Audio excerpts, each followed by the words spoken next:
အားလုံးပဲမင်္ဂလာပါ Walk with Mr. Tarot Channel လေးနဲ့ပြန်လဲကြိုဆိုလိုက်ပါတယ်ဒီနေ့မှလုပ်ပေးသွားခြင်းနဲ့ reading လေးကတော့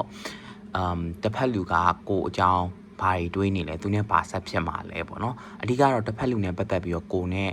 ဘာဆက်ဖြစ်မှာလဲဒါက H တွေအတွက်လည်းကြည့်လို့ရတယ်လို့ crash တွေအတွက်လည်းကြည့်လို့ရအောင် generalize လုပ်ပေးထားတယ်အဲ့တော့ပိုင်နေအများကြီးရွေးစရာမလိုနှစ်ခုပဲဒီပိုင်ရွေးမလားဒီပိုင်ရွေးမလားကိုကြိုက်တဲ့ပိုင်ရွေးလိုက်ရင်ရပြီပြီးတော့သူကJanuary reading ဖြစ်တဲ့ကြောင့်မလို့ကိုနဲ့ resonate ဖြစ်တဲ့ဟာကိုပဲပို့ပြီးယူဖို့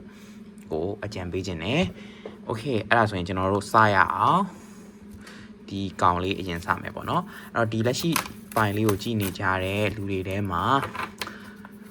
ဒီလူတွေနဲ့သက်ဆိုင်တဲ့တစ်ဖက်လူ specific person ကသူတို့နဲ့ပတ်သက်ပြီးဘာတွေပြောချင်လဲသူတို့ဘာတွေဆက်ဖြစ်မလဲသူတို့နှစ်ယောက်ကြားရတည်တဲ့ energy တွေနဲ့ connection တွေအကြောင်းကိုပြပြပေးပါအဆောင်ရှောက်များ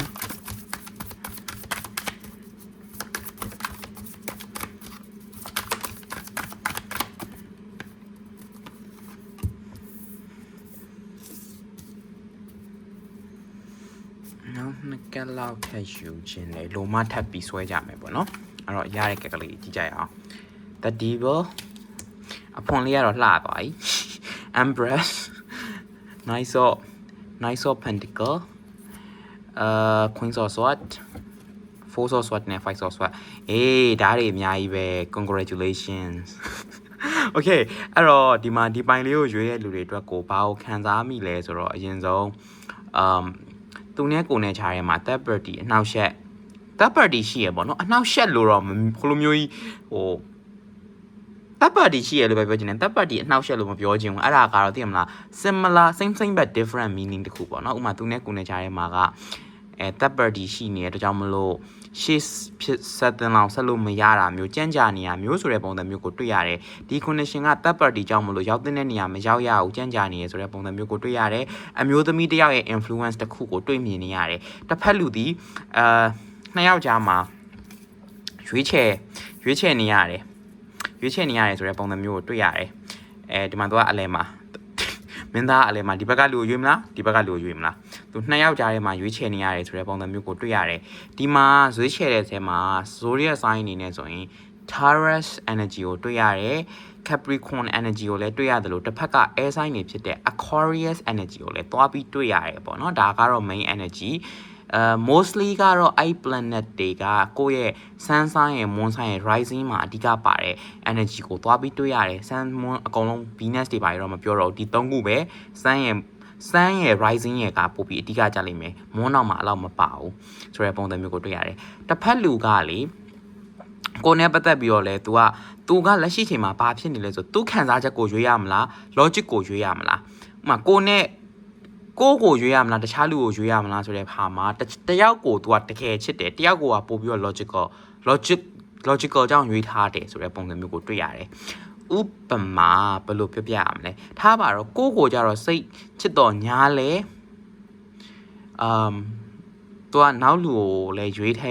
ထားတာက तू နောက်လူကိုချစ်လို့ဆိုတာနောက်လူကသူ့အတွက်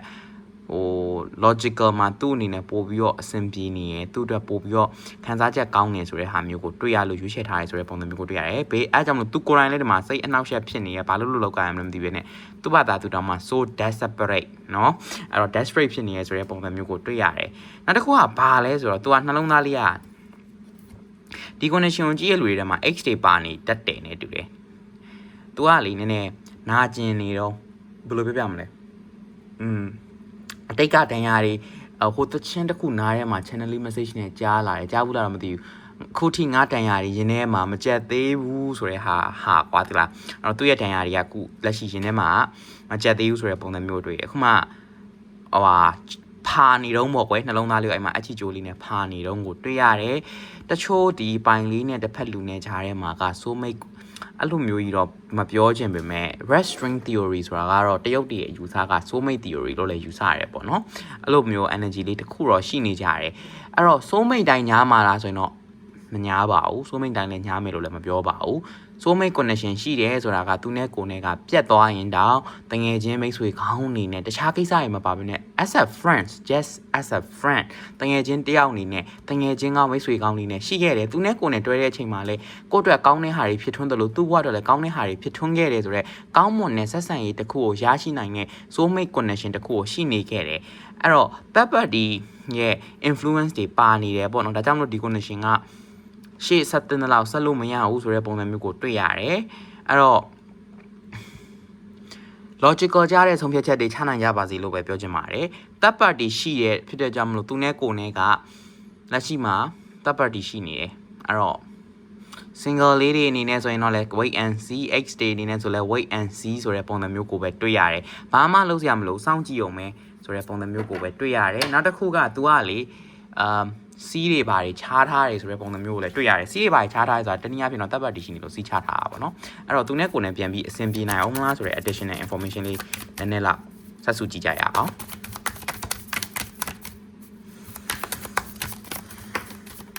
ဟာကတ်ဒီခုံထွက်ကုန်ပြီရှစ်လပိုင်း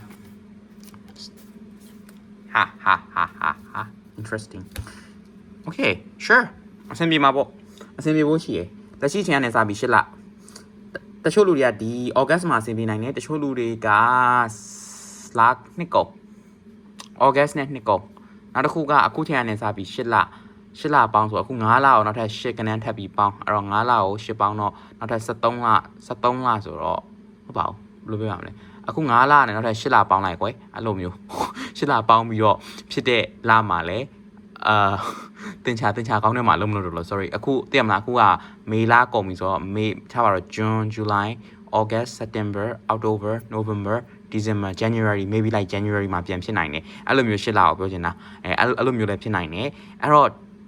August မှာလည်းဖြစ်ရင်ဖြစ်မယ်မဖြစ်ရင်နောက်နှစ်ထဲမှာဖြစ်မယ်ဆိုတဲ့ပုံစံမျိုးကိုတွေ့ရတယ်နောက်နှစ်ထဲမှာလုံးဝ happy home family energy ကိုခံစားမိပါတယ်အဲ့တော့လက်ရှိမှာကကိုယ်အနေနဲ့ဘာမှသွားမလုပ်နဲ့ဆရာတွေစီသွားပြီး third party removal လည်းမလုပ်နဲ့ကိုက third party ဖြစ်နေအဲ့ removal ကကိုပဲ remove ခံလိုက်ရမယ်နောက်တစ်ခုကso yeah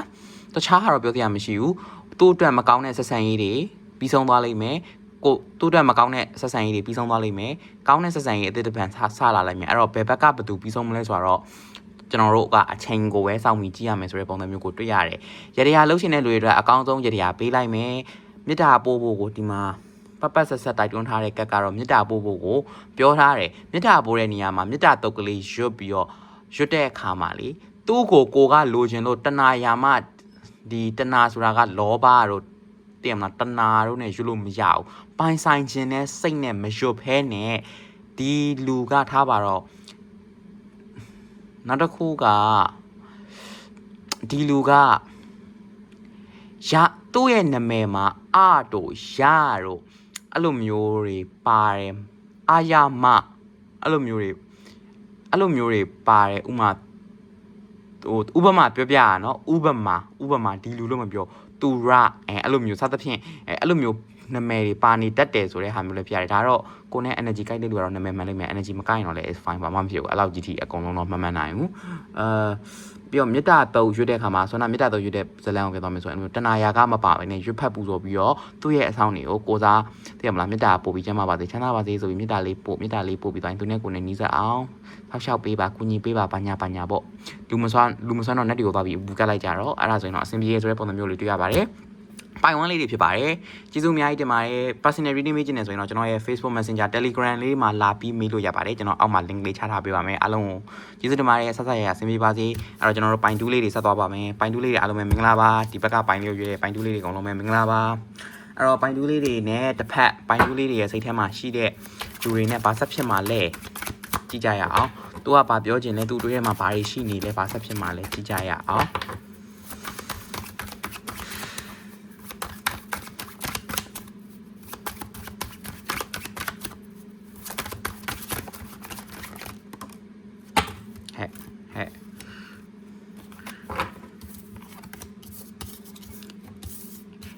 အဖွင့်နေလာနေသူနဲ့ကိုနဲ့ဘာဆက်ဖြစ်မှာလဲပိုင်တူးလေးနဲ့နောက်တစ်သူတို့ရဲ့ specific version နဲ့ဘာဆက်ဖြစ်မှာလဲအေးရပြီဇွတ်တွေကိုပြောနေရပဲ9000အဲ့လောက်မမေးဘူးနော်ပြောနေပြီဆိုတာကဲကြည့်ကြရအောင် အကုန်ယူသင့်ရင်လည်းယူတာပေါ့အကုန်မယူသင့်တော့လည်းမယူဘူးပေါ့တစ်ဖက်လူနဲ့ပတ်သက်ပြီးတော့လားတစ်ဖက်လူနဲ့ပတ်သက်ပြီးတော့ဘာဆက်ဖြစ်မလဲဆိုတော့နေရောokay I mean that's a lot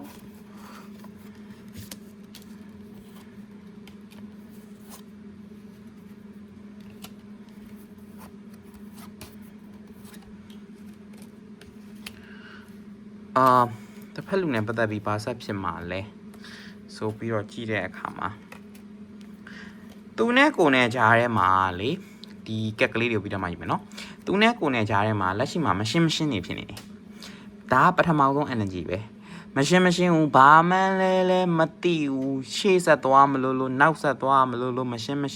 သူ့ဘက်ကလည်းမရှင်းကိုယ့်ဘက်ကလည်းမရှင်းနေဆိုတဲ့ဟာမျိုးကိုတွေ့ရတယ်အရင်ဆုံးကဟို keyword တွေပြောရမယ်ဆိုရင် confusion တို့အဲ့လိုမျိုး foggy တို့အဲ့လိုမျိုးတိမ်နေဘေးနားလေးက wine လို့ဘာမှမဇဝိုးဇဝါတို့မသေးမချမရေးမရာတို့ဆိုတဲ့ဟာက key message ဖြစ်နေတယ်အဲ့တော့သူနဲ့က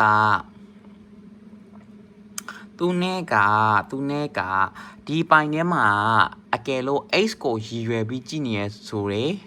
အရင်ဟောပေးမယ်အများကြီးမဟောဘူး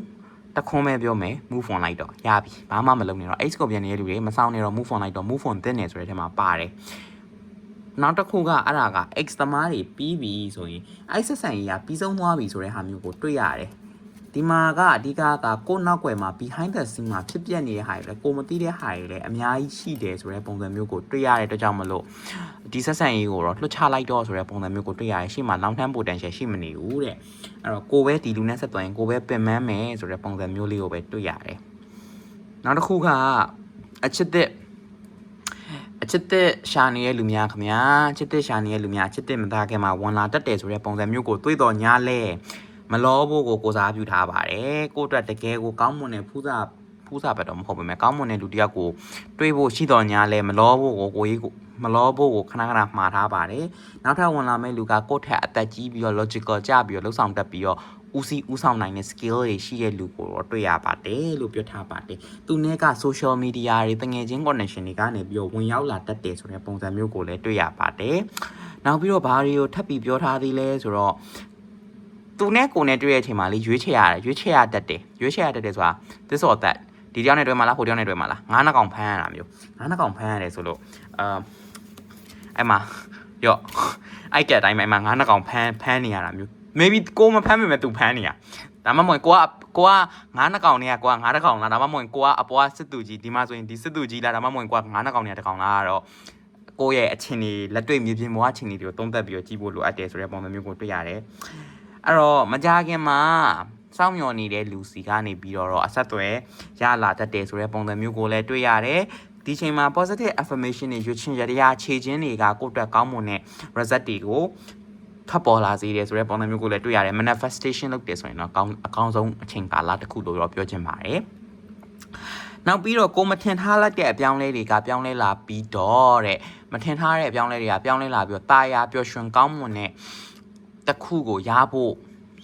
လမ်းကြောင်းတွေပေါ်လာပါလိမ့်မယ်တဲ့အဲ့လိုတော့ပြောထားတယ်ဒီအတိတ်ကနာကျင်ကြရတဲ့ဟာတွေလည်းပြီးသွားပြီပေါ့နော်အခုလက်ရှိချိန်မှာပုံမကောင်းမွန်တဲ့အသစ်တစ်ဖန်ပြန်လဲစတင်ခြင်းမွေးဖွားခြင်းဆိုတဲ့ကောင်းမွန်ခြင်းတွေရောက်ရှိလာဖို့ရှိပြီးတော့ကောင်းကင်တမန်ရဲ့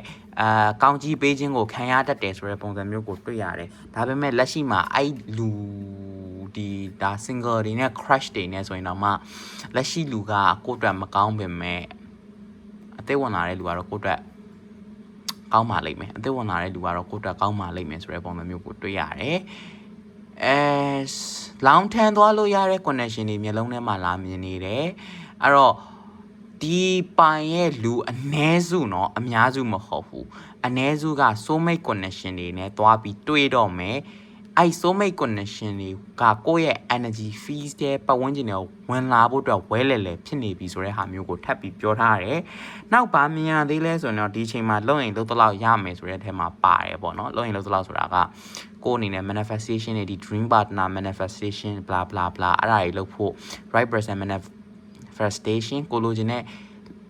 ယောက်ျားပေါ့နော်ဒီအမျိုးသားဖြစ်စေအမျိုးသမီးဖြစ်စေကိုလိုချင်တဲ့ dream partner ရဲ့ပုံစံ manifestation တွေတော့ကတော့အကောင်းဆုံးချိန်လို့ပြောထားတယ်နောက်တစ်ခုကတော့ universe က ဘာမှာခြင်းလဲဆိုရင်မလောပါနဲ့တဲ့ universe is not hurry ပေါ့နော် universe ကလည်းသူကိုယ်တိုင်လည်းမလောဘူးအဲ့တော့မင်းလည်းမလောနဲ့ငါလည်းမလောဘူးဆိုတဲ့ပုံစံမျိုးကိုတွေ့ရတယ်အချိန်တန်ရင်ဖြစ်ကိုဖြစ်မယ်ဆိုတဲ့ပုံစံမျိုးကိုတွေ့ရတယ်